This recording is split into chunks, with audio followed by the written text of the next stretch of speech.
안녕하세요. 하루 필수 말씀 충전 하필 큐티 조종환입니다. 오늘 함께 나눌 하나님 말씀은 마태복음 24장 15절에서 35절까지 말씀입니다. 그러므로 너희는 예언자 다니엘이 말한 바 황폐하게 하는 가증스러운 물건이 거룩한 곳에 서 있는 것을 보거든 그때 유대에 있는 사람들은 산으로 도망하여라 라고 이렇게 예수님께서 말씀하십니다. 이제 다니엘이 예언했던 이 내용은 이제 9장에 등장하는 이야기인데 주전 167년에 안티오쿠스 에피파네스 4세가 이 제우스 신상을 성전에 세우는 것으로 훼손당했던 사건이 이 다니엘 9장에 있는 내용으로 우리가 이해하고 있습니다. 마카비 시대의 유대인들은 안티오쿠스 에피파네스가 이 돼지를 잡아서 성전 안에 뒀고 또 성전 건물의 많은 부분과 예루살렘 거주민들을 살해했던 사건이 이 9장의 성취라고 그렇게 생각을 했었을 거예요. 그러니까 예수님께서 이야기하시는 이 다니엘이 이야기했던 것이 이미 이루어졌지만 또다시 이제 이루어질 이야기처럼 예수님께서 말씀하고 계시는 걸 우리가 보게 됩니다. 그러니까 우리는 지금 과거에 일어났던 일과 지금 예수님 당시에 일어날 현재적으로 일어날 사건과 미래에 일어날 사건들이 한꺼번에 다루어지고 있다는 것을 우리가 좀 기억해 봤으면 좋겠어요. 예수님께서 말씀하실 때 어떤 이 현재적인 예언만 하고 계시는 게 아니라 시대를 통틀어서 지금 보고 계시는 어떤 시간적 관념들이 있으셨다는 것을 우리가 이해하지 않으면 이 예언들에 대해서 이해할 때에 상당히 많은 부분이 오해가 생기고 막히게 되는 것 같습니다. 이 부분을 좀 한번 점검해 보면서 읽어 보셨으면 좋겠어요.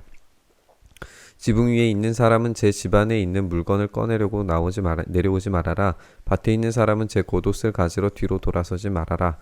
그날에는 아이를 뵌 여자들과 젖먹이를 가진 여자들은 불행하다. 너희가 도망하는 일이 겨울이나 안식일에 일어나지 않도록 기도하여라 라고 이렇게 예수님께서 말씀하십니다.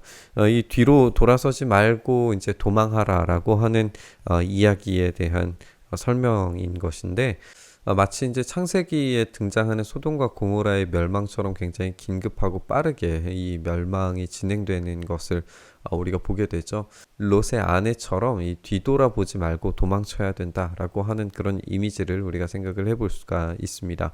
이제 티투스가 예루살렘을 정복했을 때에 어떻게 보면 지금 황폐하게 하는 가증스러운 물건이 예수님 당시에 이루어졌을 때에는 아마도 이제 이 티투스가 AD 70년에 예루살렘을 완전히 함락시켰을 때에 이 독수리 상징을 이제 예루살렘 동쪽 문에다가 세우고 또 그것을 실제로 이제 성전 안으로 가지고 들어가서 그 표식들을 향해서 제사 지내고 또 티투스 만세를 외치는 이런 일들이 벌어졌거든요. 그러니까 그런 가증스러운 물건, 그런 에피파네스에게 일어났던 일들이 또다시 이제 반복되었을 때에 예수님의 예언이 성취되었구나라고 아마 이해했을 거예요. 그때 이제 산으로 도망해라라고 그렇게 이야기하는 것에 따라서 그리스도인들은 이 AD 70년에 예루살렘이 망했을 때에 이들은 산으로 도망치는 그런 실제적인 사건들도 있었습니다. 이제 이런 일들이 언제 일어날 것인지에 대해서는 불분명합니다. 이것이 이제 예루살렘 멸망 때인 것인지 아니면 시대의 끝에 모든 것이 끝날 때 겪게 될 것인지는 우리가 알 수 없어요. 우리가 아까 말했던 것처럼 과거와 현재, 미래가 이제 동시적인 어떤 시간대를 가지고 예수님께서 설명하고 계시기 때문에 이것을 딱 꼬집어서 어떻게 그 일이라고 단정 짓는 것은 대단히 어렵습니다. 하지만 분명한 것은 그 일들이 반드시 일어난다는 거예요. 그때 큰 환란이 닥칠 건데 그런 환란은 세상 처음부터 이제까지 없었고 앞으로도 없을 것이다. 그 환란의 날들을 줄여주지 않으셨다면 구원을 얻을 사람이 하나도 없을 것이다. 그러나 선택받은 사람들을 위하여 하나님께서 그 날들을 줄여주실 것이다. 여기에서 이제 우리가 종말을 읽는 아주 중요한 개념 하나를 발견하게 됩니다. 그거는 선택받은 사람들을 위해서 하나님께서 줄여주신다라고 하는 거예요. 이 택하신 자들과 재림의 어떤 순간들을 묘사하는 장면들을 우리가 생각해서 연결을 해보면 하나님의 이 큰 진노의 시간들이 임하고 있지만 그것이 반드시 일어나겠지만 하나님께서 이 큰 진노의 시간에도 당신께서 선택하신 자들을 위해서 긍휼을 베푸시는 분이시라는 거예요. 그래서 이 선택받은 사람들을 위해서 그 날을 줄여주실 만큼 하나님께서는 그 선택하신 자들을 위해서 긍휼을 베푸실 겁니다. 그리고 하나님께서 그냥 그 심판을 내버려 두시는 것이 아니라 직접적으로 개입하셔서 그 환란의 시간들과 때와 어떤 기간들에 대해서 감해 주실 것이다 라고 하는 것들을 우리가 생각을 해보면 이 심판은 언제나 은혜 안에서 일어난다는 것을 기억해 봐야 합니다. 심판은 단지 이제 우리가 두렵게 받아야 될 이야기가 아니라 그리스도 안에서 예수님을 따라가기로 그렇게 작정한 자들에게는 은혜 안에 벌어지는 일이라는 것을 우리는 꼭 기억해야 됩니다. 그렇지 않다면 이 심판은 두려운 것만 남겠지만 우리가 이 마지막 날을 은혜로 기억한다면 이 날을 속히 오게 해달라고 그렇게 기도할 수 있게 될 겁니다. 그때 누가 너희에게 말하기를 보시오 그리스도가 여기 계시오 아니 여기 계시오 하더라도 믿지 말아라. 거짓 그리스도들과 거짓 예언자들이 일어나서 큰 표징과 기적을 일으키면서 할 수만 있으면 선택받은 사람들까지도 홀릴 것이다. 이 미혹에 대한 이야기들이 종말의 어떤 특징인 것을 우리가 확인을 해보게 됩니다. 그들은 보이는 것들로 사람들을 현혹할 겁니다. 그래서 표징과 기적을 일으키게 되겠죠. 우리는 주여 주여 하는 자마다 다 내게로 오지 못한다라고 말씀하셨던 것을 기억해 볼 수 있어요. 그리고 그들이 실제로 이제 기적을 행하기도 하지만 예수님께서는 그들을 향해 불법을 행하는 자들아 내게서 떠나라라고 그렇게 말씀하셨습니다. 큰 표적과 기적들이 눈에 보기에는 좋을 수 있어요. 그리고 그것이 직접적으로 내게 경험되어지는 어떤 것이기 때문에 그것에 따라가기가 참 쉬운 것 같습니다. 그런데 선악과도 마찬가지였다는 사실을 생각해 보셨으면 좋겠어요. 선악과도 눈에 보기 좋은 것이었습니다. 그런데 그 안에 담긴 내용은 죽음이었죠. 이들도 눈에 보기에는 그리고 먹음직스러워 보이는 그리고 그들을 그 거짓 예언자들과 선지자들 거짓 그리스도를 따라가면 뭔가 내 인생이 드라마틱하게 변하게 될 맛볼 어떤 신적인 변화를 기대하지만 결국에 그것들이 자기를 처참하게 만드는 이런 영혼의 질병 같은 것이라는 걸 우리는 깨달아야 됩니다. 보아라 내가 너희에게 미리 말하여 둔다. 그러므로 그들이 너희에게 보아라 그리스도가 광야에 계신다 하더라도 너희는 나가지 말고 골방에 계신다 하더라도 믿지 말아라. 번개가 동쪽에서 나서 서쪽까지 번쩍이듯이 인자가 오는 것도 그러할 것이다. 우리가 이제 확인해 보는 것은 번개가 번쩍이듯이 예수님께서 오시는 것도 공식적이고 전 지구적인 아니 전 우주적인 사건으로 일어나게 될 거라는 걸 우리에게 말씀하십니다. 그러니까 이것은 어떤 이 제한적 범위 내에서 깨닫게 되는 게 아니에요. 예수님께서 다시 오실 때에는 모든 사람들이 한꺼번에 알아차릴 수 있을 만큼의 광범위한 사건이 일어나게 된다는 겁니다. 이 천둥과 번개와 지진은 하나님의 임재의 상징이었어요. 구약에서부터 전통적으로 그 하나님의 명백하고 전 우주적인 임재를 모든 사람들이 알아챌 수 있을 정도로 보게 될 겁니다. 그러니까 이 공식적이고 전 우주적인 사건이기 때문에 그들이 자기들만 알고 있는 방식으로 임하는 것은 모두 다 이제 거짓이니 믿지 말아라 예수님께서 말씀하고 계시는 거죠. 그 환란의 날들이 지난 뒤에 해는 어두워지고 달은 빛을 잃고 별들은 하늘에서 떨어지고 하늘의 세력들은 흔들릴 것이다. 여기에 이제 이 해, 달, 별들은 이 빛에 대한 실제적이고 우주의 어떤 물질적 세계를 이야기하죠. 근데 여기 하늘의 세력들은 영적 세계를 이야기할 겁니다. 그러면 지금 예수님께서 오시는 이 마지막 날의 묘사가 단지 우주적이고 물질적인 것에서만 끝나는 게 아니라 영적인 세계에 있어서도 그 질서가 완전히 재편되는 것을 우리가 보게 됩니다. 이제 모든 민족들이 가슴을 치며 두려워하고 인자가 큰 권능과 영광에 쌓여서 하늘 구름을 타고 오는 것을 보게 될 거라고 말씀하십니다. 이 두려움과 고통에 차서 통곡하는 이미지들은 우리가 요한계시록에서도 살펴볼 수 있죠. 그리고 예수님께서 권능과 영광으로 하늘 구름을 타고 오시는 것도 우리가 이제 살펴볼 수가 있습니다.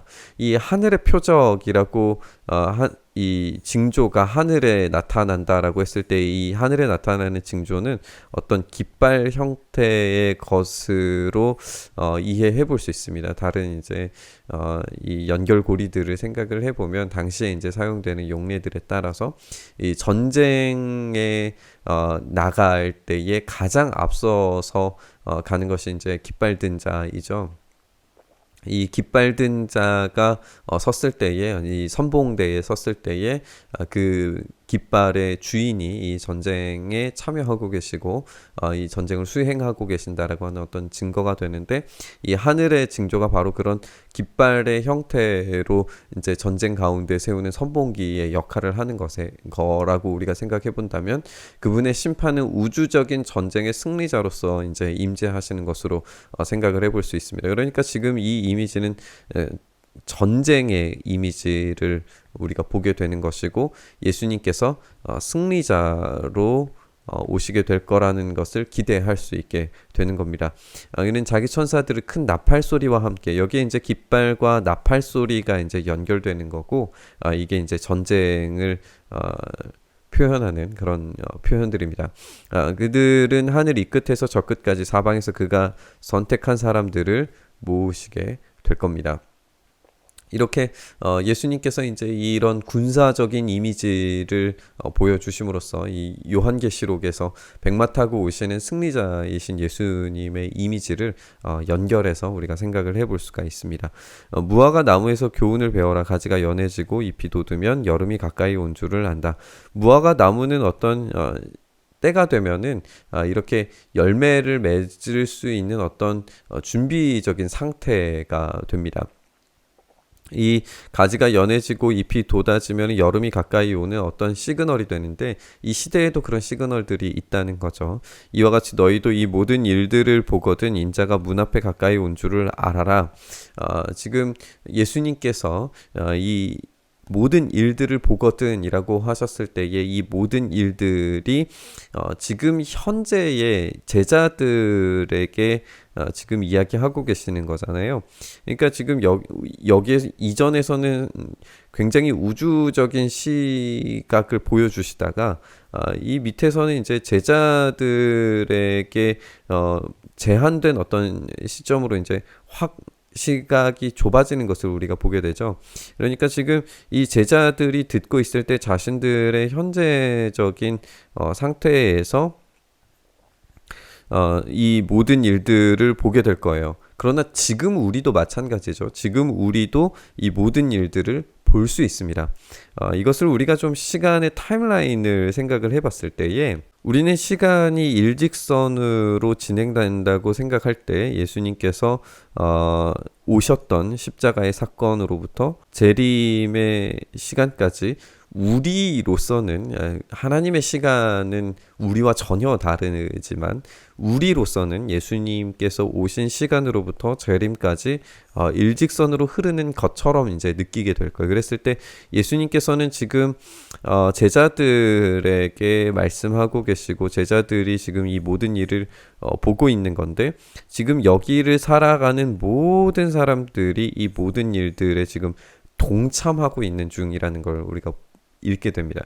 그러니까 지금 예수님의 시각은 이 전체를 이야기하고 계시는 것으로 우리가 이해할 수 있고 그랬을 때에 재림은 우리가 어쨌든 시간이 가면 갈수록 이 재림에 점점 더 가까워지는 거기 때문에 더 분명한 표지들을 발견하게 될 겁니다. 내가 진정으로 너희에게 말한다. 이 세대가 끝나기 전에 이 모든 일이 다 일어날 것이다. 그러니까 지금 여기에서도 이 세대라고 이해했을 때에 이 세대가 뭘 이야기하느냐, 우리가 다양한 논의를 할 수도 있겠지만 그것이 중요한 것 같지는 않아요. 왜냐하면 이 세대가 분명히 이 어떤 사건들을 경험하게 될 거예요. 우리가 이전에 나눴던 예를 들면 이제 이 징조가 하늘에서 나타나게 되는, 해가 어두워지고 달이 빛을 잃고 별들이 하늘에서 떨어지고 하늘의 세력들이 흔들리는, 이것이 예수님의 십자가 사건에서 그대로 이루어집니다. 그러니까 이 마지막 종말의 때, 이 심판의 때는 분명히 이 십자가의 어떤 전형을 새롭게 이제 경험하는 방식으로 이루어지게 될 거예요. 그러니까 이 세대가 끝나기 전에 이 모든 일들이 제자들은 다 경험하게 되겠죠. 사실입니다. 그리고 지금 여기에 있는 무수한 그리스도인들이 자기의 세대 안에서 경험하게 될 것도 마찬가지로 사실이에요. 하늘과 땅은 없어지는 어떤 한계를 가진 물질적인 세계라 할지라도 예수님의 말씀은 결코 없어지지 않을 거예요. 그러니까 예수님의 말씀은 그대로 있는데 사람들은 변하고 그 땅과 하늘이 사라지는 어떤 그런 순간까지, 마지막 제 갱신의 날이 이를 때까지 이 모든 것들은 새롭게 반복되고 또 더 분명하게 경험되면서 마지막 이 최후의 날에 대한 이야기들을 우리가 확실하게 보게 되는 때가 올 겁니다. 마지막은 반드시 옵니다. 모든 것이 새롭게 재창조될 겁니다. 그러나 그것들은 모두 다 이제 사라지고 지나갈 것들이지만 우리 주님의 말씀은 결코 변하지 않고 마침내 성취되는 것을 우리가 보게 될 겁니다. 우리는 종말에 대한 무서운 이야기를 듣습니다. 하지만 종말은 두려워하기만 해야 할 이야기가 아닙니다. 우리 주님을 믿지 않는 자들에게는 분명히 두려워야 할 이야기이지만 믿는 우리에게는 소망의 이야기입니다. 시대는 점점 예수님의 다시 오시는 시간을 향해서 달려가고 있습니다. 점점 더 많은 또 분명한 전조들을 발견하게 될 겁니다.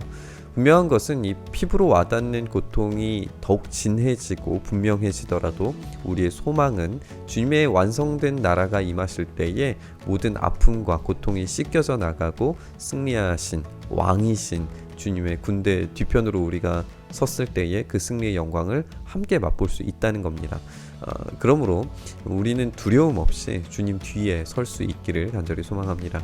그분과 함께 맞서 싸워 나가며 마지막 최후의 순간까지 승리를 맛보기를 바라고 소망하면서 오늘 말씀 묵상의 자리로 나아갔으면 좋겠습니다.